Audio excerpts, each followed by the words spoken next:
Black CEO denied service at bank. 10 minutes later, she fires the entire branch team. The bank lobby hummed with the usual midday bustle. Keyboards clacking, quiet conversations, the occasional beep of the ticket dispenser. Then a sharp voice cut through the noise. "I'm sorry, but I can't assist you without an appointment."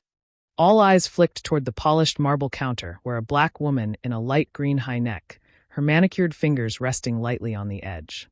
The bank teller, a woman in a formal suit and a practiced customer service smile, barely glanced up from her screen. The CEO's expression didn't change, but her eyes, cold, calculating, locked onto the teller's name tag. This was about to go very, very wrong. 10 minutes later, the branch manager would stand in stunned silence as security escorted him out. The teller, who had dismissed the woman without a second thought, would be sobbing into her hands. But right now, no one in the bank had any idea who they were dealing with.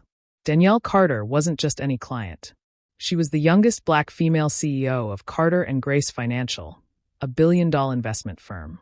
She had spent her career fighting for respect in boardrooms where men twice her age dismissed her.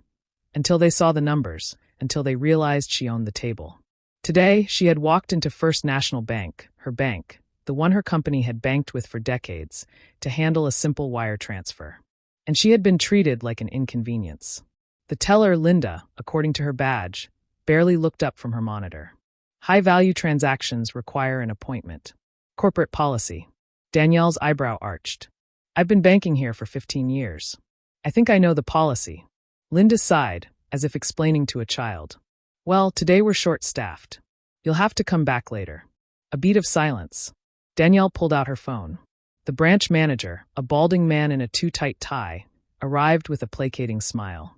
"Ma'am, if there's an issue." Danielle didn't let him finish. "What's your name?" "Robert Gaines." She tapped her screen once. Then, without breaking eye contact, she lifted the phone to her ear. "Charles, it's Danielle. Freeze all Carter & Grace accounts at First National, effective immediately." Robert's face drained of color. The regional VP arrived within minutes, sweating through his suit. "Ms. Carter, there's been a terrible misunderstanding." Danielle handed him her business card. His knees nearly buckled. "Carter & Grace Financial. Danielle Carter, CEO."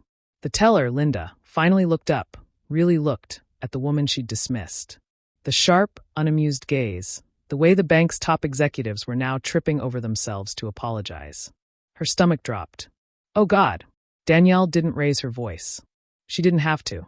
"Your staff refused me service not because of policy, because they assumed I didn't belong here." She slid a folder across the counter. "Termination notices. Effective immediately." The branch erupted into chaos. Outside, Danielle took a slow breath, the midday sun warm on her face. Her assistant hesitated. "Was that necessary?" Danielle smiled. "Every bit of it. Because some lessons had to be taught the hard way."